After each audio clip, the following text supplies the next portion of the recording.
let's dive right in. As a senior civil engineer, I'm thrilled to welcome you to this explainer. Today, we're breaking down the true economics of modern high-rise masonry. If you've ever stood on a massive construction site and wondered how developers actually choose their blockwork, well, you're exactly where you need to be.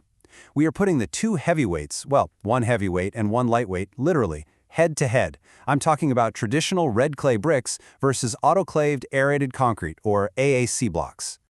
Here's our game plan for today. We're going to hit the unit price paradox, break down the structural and material trade-offs, really dig into the systemic cost, look at labor efficiency, evaluate thermal performance, and wrap it all up with our final high-rise verdict. Okay, part 1, the unit price paradox. We've got to start with the single most visible metric that, honestly, totally misleads developers over and over again, and that's the upfront unit price.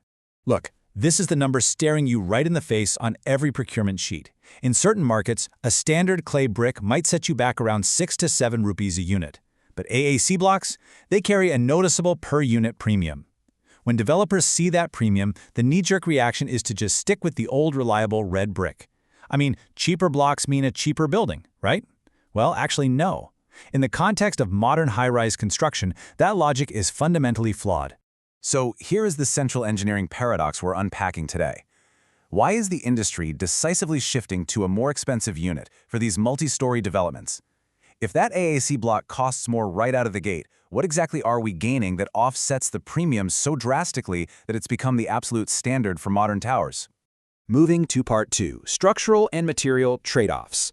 To really answer that paradox, we have to establish our technical baseline and look at the actual physics of these two materials. It all starts at the microscopic level with how these blocks are manufactured. Check this out. AAC blocks utilize 65 to 70% recycled fly ash, which is a byproduct from thermal power plants, by the way. You mix that with lime, cement, and aeration agents like aluminum powder, and the material actually expands. It forms millions of tiny, uniform air bubbles. So we're quite literally building with engineered air, swapping out a dense, heavy red clay for a specialized, super lightweight alternative. And the numbers here are just wild. A traditional brick has a dry density of up to 2,000 kilograms per cubic meter. AAC drops that down to somewhere between 600 and 800, so it's roughly a third of the weight. But, and here's the kicker, the compressive strength actually goes up. We're talking about jumping from a max of 3.5 newtons per square millimeter in clay up to 4.5 in AAC. You are getting a physically stronger block that weighs a fraction of the traditional option. All right, part 3, analyzing the systemic cost. This is where we adopt the iceberg model of construction budgets, which is a philosophy every project manager absolutely needs to embrace. We have to stop fixating on individual blocks and look at the building as an interconnected ecosystem. Systemic cost forces us to calculate how our masonry choice literally cascades down into the foundation and the framework. Think about it. If you build with heavy clay bricks, the building's overall dead load, the permanent weight of the structure itself, is massive. And that weight doesn't just hold itself up. You need thicker concrete columns, deeper foundations, and a colossal amount of structural steel. But because AAC blocks slash that masonry dead load by about 55%, we see an unbelievable 25.08% reduction in the structural steel takeoff for the entire project. Let that sink in for a second. By picking a block that's a third of the weight, you are literally erasing a quarter of the structural steel needed to keep the building standing. Steel is one of your biggest line items. Slicing over 25% off that is an absolute game changer for project margins. And this brilliantly illustrates how those structural savings completely flip the unit price paradox on its head. When we run the structural models on a multi-story project, a clay brick building racking up around 1.27 million rupees in structural materials drops down to just 936,000 when modeled with AAC. That is a total project cost reduction of 26.54%. So yeah, the expensive block gives you a drastically cheaper building overall. Section 4, Labor and Construction Efficiency. Now, let's step away from the steel for a minute and talk about site logistics, because time is definitely money in construction. How quickly and easily a material installs plays a massive role in your final budget. AAC blocks are effectively 7 times larger than standard bricks, but much lighter. So one AAC block takes the place of roughly 7 red bricks. That means way fewer joints. Fewer joints translates to a 60% drop in mortar consumption. On top of that, because AAC is wire cut in a factory, the wall surfaces are incredibly uniform. meaning you can get away with a much thinner plaster coat, saving about 35% there. Oh, and site breakages. Red bricks usually see 10 to 12% wastage on site. AAC, a negligible 1 to 2%.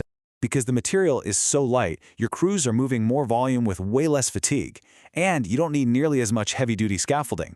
You're laying precision-cut blocks with thin-bed mortar, and you're finishing those walls incredibly fast. This floor-by-floor workflow acceleration means masonry productivity can literally triple. You get earlier handovers, massively reduced labor hours, and those systemic savings just keep compounding. Moving right along to Section 5, Thermal Performance and Sustainability. Because remember, our systemic cost analysis definitely does not stop at handover. Once a high-rise is up, it has to be powered, cooled, and maintained for decades. Remember those millions of tiny air bubbles inside AAC we talked about? They act as an incredible thermal barrier. We measure thermal conductivity with a K value. Red clay sits up at around 0.81 watts per meter Kelvin. AAC is way down at 0.16. Basically, because AAC is essentially 80% air by volume, it just refuses to let outside heat penetrate the interior walls. So what does that mean for the bottom line? It means an approximate 25% reduction in air conditioning load and 25 to 30% less electricity consumption for the HVAC system. In a commercial tower or residential high-rise, HVAC is your absolute biggest energy drain. By wrapping the building in a highly insulative envelope like AAC, the AC systems just don't have to work as hard. The developer hands over a far more energy-efficient building, and the end users get a massive, continuous operational ROI on their utility bills. Which brings us to Section 6, the high-rise verdict. It's time to pull all this engineering data together and make the final call. When you look at the complete life cycle, from pouring the foundation steel to running the daily air conditioning, AAC blocks are undeniably the superior structural and economic choice. Sure, if you're only looking at the localized price tag of a single block, red clay wins the battle, but AAC wins the war. It dominates every other measurable category that actually hits your budget. A 25% drop in steel, 60% less mortar, 35% less plaster, and an overall systemic cost that's over 26% cheaper. It is structurally lighter, thermally superior, and dramatically more efficient to put together. So I'll leave you with this final thought before you sign off on that next procurement order. In your next high-rise development, are you just trying to buy a cheaper block, or are you trying to build a more profitable, efficient structure? Remember, in modern civil engineering, true cost isn't about what you pay for the block. It's about what that block does to your building. Thanks so much for joining me for this explainer. Keep analyzing the whole system, and I'll catch you in the next one.